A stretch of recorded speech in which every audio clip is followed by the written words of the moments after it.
Kami sa ilalim ng ano, no, tunnel. Sa hukay ba? Ito yung you know.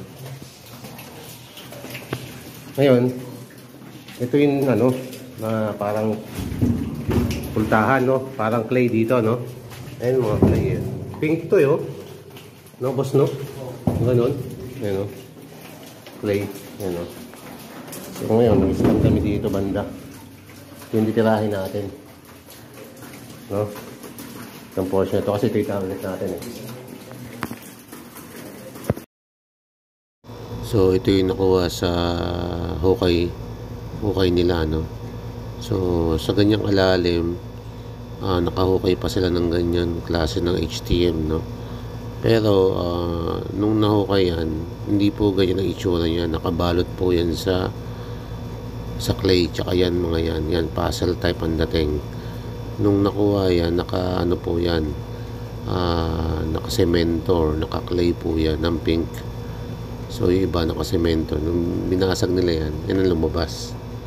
Pati yan araw, yung maliit na yan ang mismo nakuha nila is gold deposit, kasi ang ibig sabihin yan directional, no? So although tatlo kasi yung deposit dyan naka separated deposit, kaya yung mga nakukuha nila dyan, yan po ang mga nakuha. Napakaganda po talaga ng mga HTM na yan, no? Ang ganda ng pagkaka-engrave, no? Pati yan 8, no?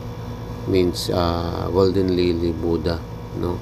So gold deposit, no? Meron pong bilog dun sa likod niya, kaya masasabi ko talagang is bunker tong site na to, is golden lily symbols, tsaka Buddha po talaga yun, ano, HTM na nakuha sa ilalim, no? So naka-clay po lahat yan mga yan na nakita ng abantero, mga digger.